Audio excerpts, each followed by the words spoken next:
ॐ कं कं कं कंकाळमाळा कटकटवदना कंपमाना कोराळी खं खं खं खड्गहस्ता खरतरनयना खण्डचन्द्रार्कमौळी गं गं गं गर्जयन्ती गिरिवरतनया गर्भगम्भीराघोषा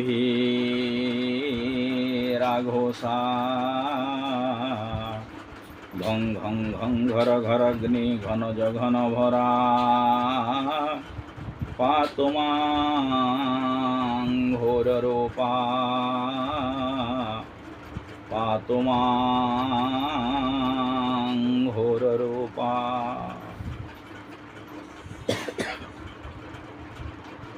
प्रिय श्रोता बंधु, आज आमे शिव पुराण रे जो नरक और पाप वर्णना करा जायछि सही विषय रे पठन करिबा। शास्त्र कहती मानव जन्म एक दुर्लभ जन्म, कोटि जन्मर तपस्या बଳରେ आमे मानव जन्म लाभ करिछे। 84 लाख जोनि भ्रमण करी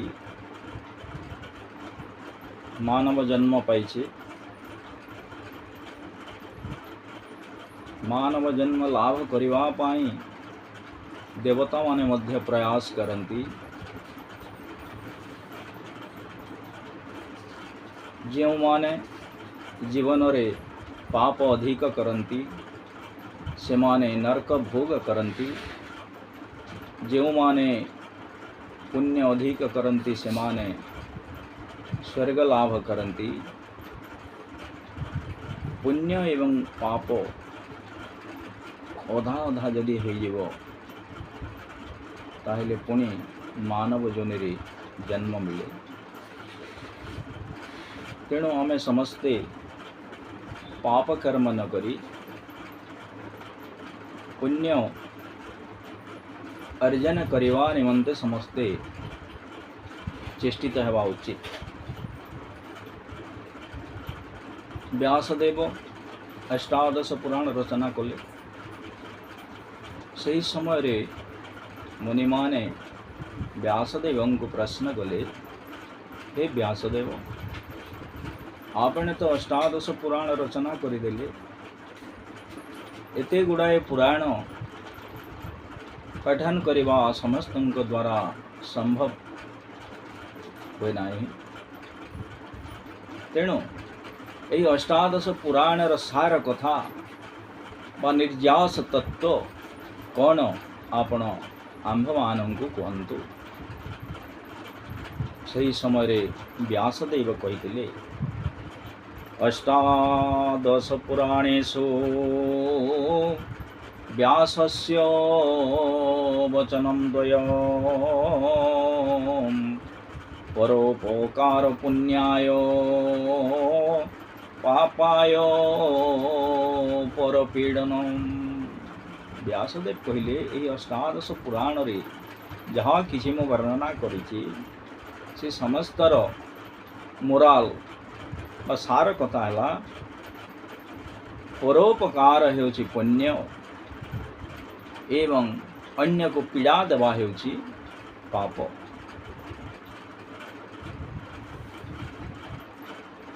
तेणु आमे जीवन काल रे पाप अर्जन करिवा पई चेष्टा करिवा नाही।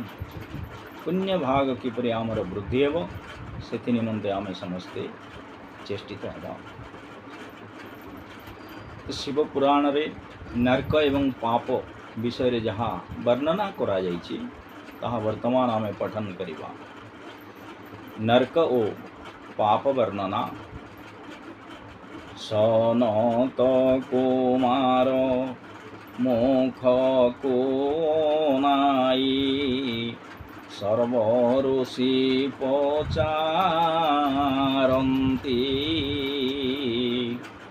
নরক পাপর বর্ণনাম্ভর আগে কুহ হে ঝটতি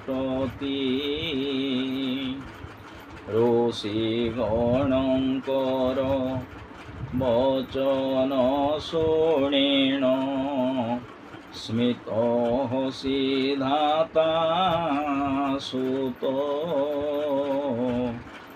বলি অছি মতি শোণেবাকু অতি শোণ স্থির করি চিত যমপুর মধ্যে 84 প্রকার নর্ককুণ্ড অছি রহি কুম্ভীপাক আও রৌরব নর্ক প্রবল যাতনা দেই। सनत कुमार कहले हे ऋषिगण आमर जो 84 प्रकार नरक अच्छी से समस्त नरक मध्य कुंभीपाक एवं रौरव नरक अत्यंत भयंकर। कुंभीपाक एवं रौरव नरक अत्यधिक यातना दिए, अत्यधिक कष्ट प्रदान करे। गो ब्राह्मण हत्या जे नरक रई रौरव नरके पड़े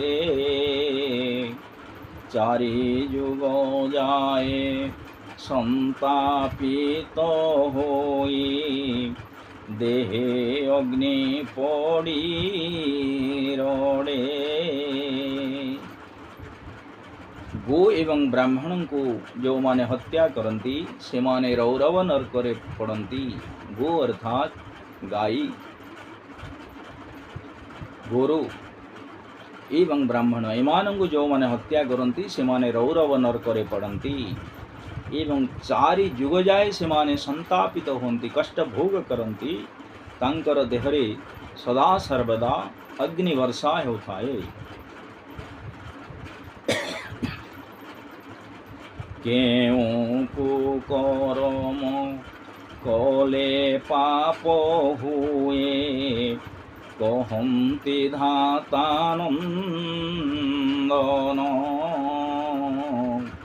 जानिले सुजने सावधान होई धर्म करिबे अर्जन। क्यों क्यों को कर्म कले आमे पापर भागीदार हेबा सही कथा वर्तमान धातानंदन वर्णना करुचंती।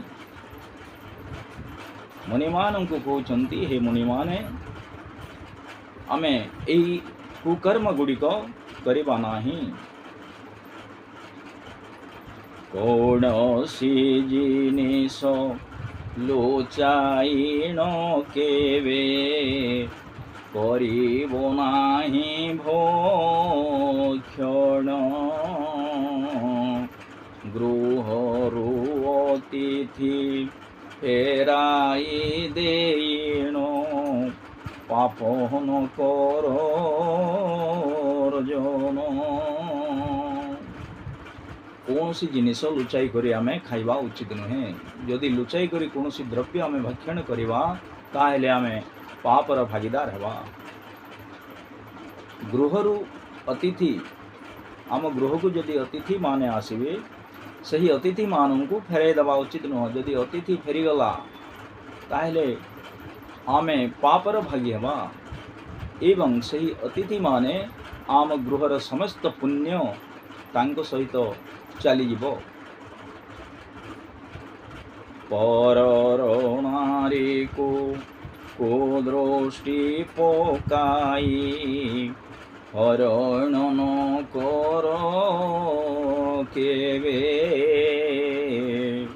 परर धन को माटी गोड़ी चिंती लोभ न रखिब उचिते परर नारी को कुदृष्टि पकाइवा उचित नुहे। पर नारी हरण अत्यंत पाप। पर धन को आमे माटी गुड़ी सहित तुलना करवा उचित एवं परर धन को आमे आत्मसात करवा नहीं। ब्राह्मण को केवे हत्या न करिबो ब्रह्म हत्या दोष हेबो। जे हत्या करिबो जमता देह रे लुहा कंटा मारुथिबो। ब्राह्मण को हत्या करवा उचित नुह। यदि ब्राह्मण को जो माने हत्या करती सेमानंग देहरे जमराज सदा सर्वदा लुहा कंटा मारुथांती।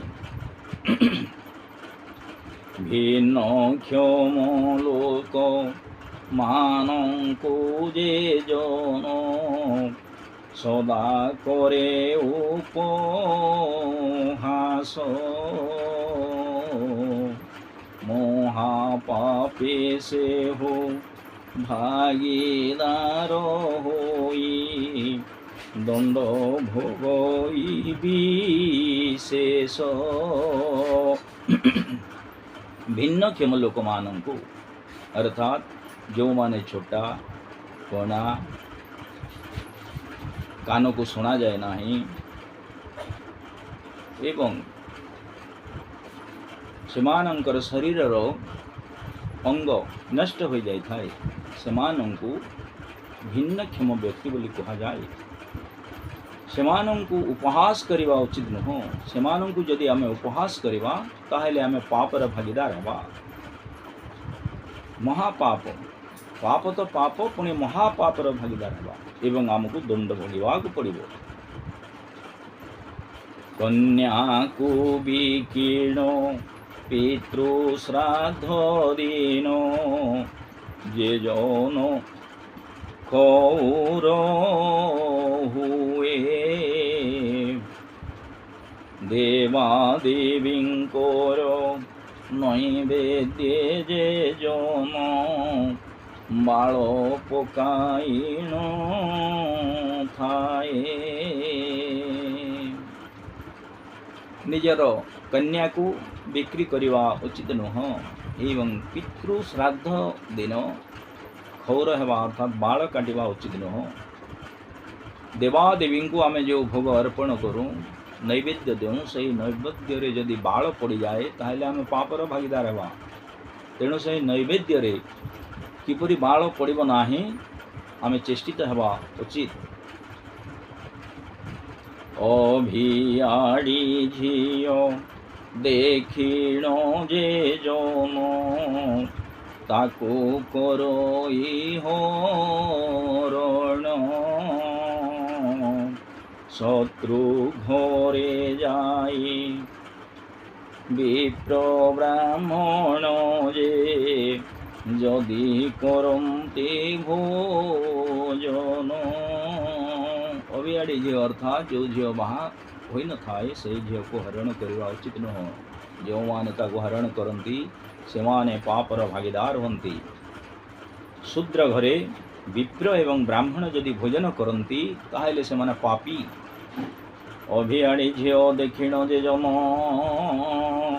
ताकू करई हरण शूद्र घरे जाई विप्र ब्राह्मण जे जेबे करन्ति भोजन।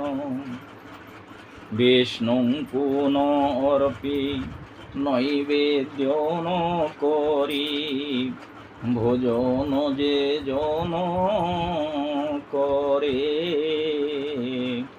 एमंत करम जे जन करई नई पड़े पाप भारे।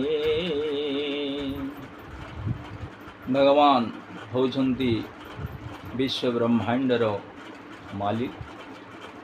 तेणु प्रत्येक द्रव्य आमे भगवान को अर्पण करवा उचित एवं भोजन समय रे विष्णु को नैवेद्य अर्पण करवा उचित। आमे जदि विष्णु को नैवेद्य अर्पण न करी भोजन करवा ताहले आमे पापर भागीदार हवा। ब्राह्मण होयेण शूद्र सब जेवे कांधरे बोहिनी ओई राजा होई जेवे निजर प्रजा को अत्यंत कष्ट दिओई। ब्राह्मण हो यदि शूद्रंकर सब कांधरे जड़े बहन करे ताहले से पापर भागीदार हो। राजा राजा होउछंती गोटे राज्यर श्रेष्ठ सर्वे सर्वा। से यदि निजर प्रजावानों को कष्ट दियंती ताहले से मध्य भागीदार हंती। स्वधर्म छाड़ीण परर धर्म रे जे जो न हुए आकृष्ट पर धर्म जान अति भयावह निज धर्म हुए नष्ट। आमे निजर स्वधर्म छाड़ी यदि परर धर्म रे आकृष्ट हेवा ताहले आमे पापर भागीदार हेवा। पाप अर्जन करिवा परधर्म होची अति भयावह। तेणु परधर्म जदि आमे ग्रहण करिवा निजर धर्म नष्ट हेबो एवं आमे पाप अर्जन करिवा। गीतारे मध्य कुआ जायछि श्रेयान् स्वधर्म विगुणः परधर्मात् सुनुष्ठितात् स्वधर्मे निधनं श्रियो परधर्मो भयावह। अर्थात निजर धर्म ही श्रेष्ठ। ब्राह्मणों को जिए जष्टिरे पीटोई धर्म हुए तारो नाश बिना दोषे जिए बंदीशालानिए शिवो न हुवन्ति दोष।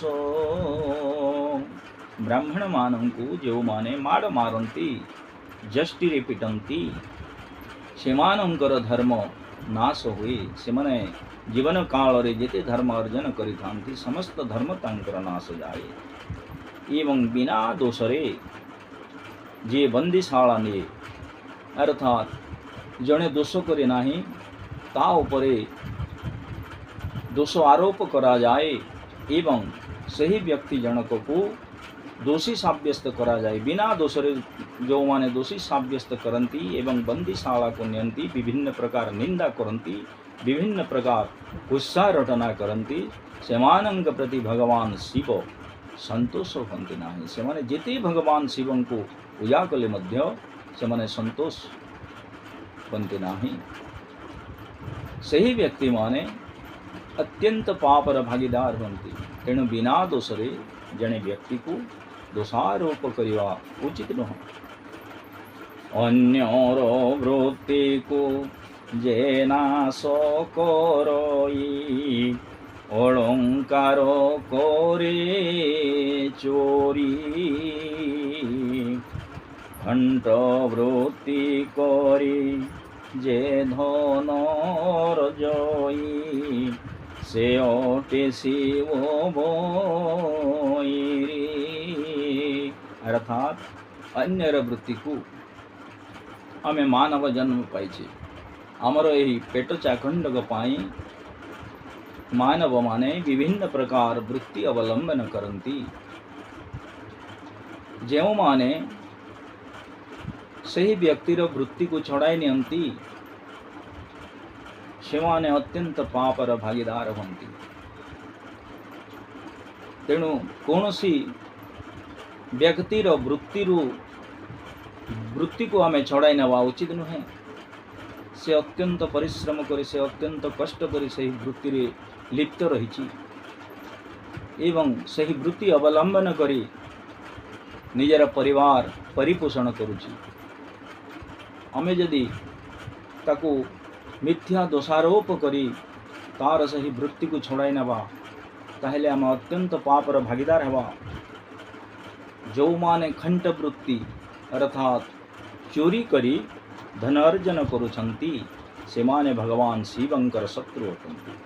जो माने वृत्ति को छड़ाई नियंती एवं खंट वृत्ति करी धन अर्जन करंती से माने भगवान शिवंकर बैरी अर्थात से माने शत्रु अटंती। ब्राह्मण कुमारी ब्राह्मण संपद जिए करई हरण कुंभी पाको आओ रौरवनर करे बितोई तार जीवन।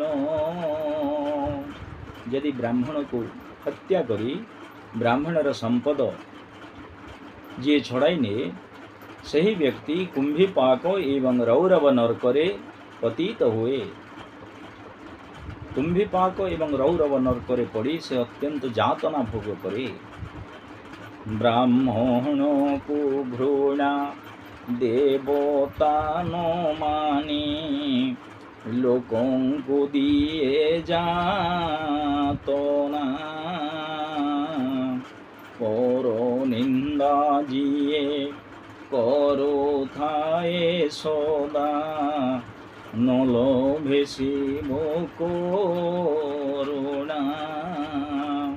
ब्राह्मणों को जो माने घृणा करती ब्राह्मणर जो माने अपवाद सर्वदा चिंता करुथांती ब्राह्मणर किपरि पतन हेबो सेथिपाई जो माने सर्वदा चेष्टित थांती से माने नरक भोग करंती। देवता मानों को जो माने मानंती नहीं शास्त्र को निंदा करंती से माने मध्य नरक भोग करंती। परनिंदा होची महापाप। अन्यर चुगली करिवा जने व्यक्तिर विषय रे सबु बेले आलोचना करिवा से माने भगवान शिवंकर करुणा लाभ करंती नहीं। ब्राह्मणों को घृणा देवता न मानी लोकों को दिए जातना पर निंदा जिए करुथाए सदा न लोभे शिव करुणा। क्षुधार्त तृषार्त जन पूजे जन भोजन समर्पयी रूपे आकर्षित होइण जे जन मानिता नारी होरई। अर्थात क्षुधार्थ गोटे भोकिला लोक को आमे जदि खाद्य अर्पण करिवा नाही।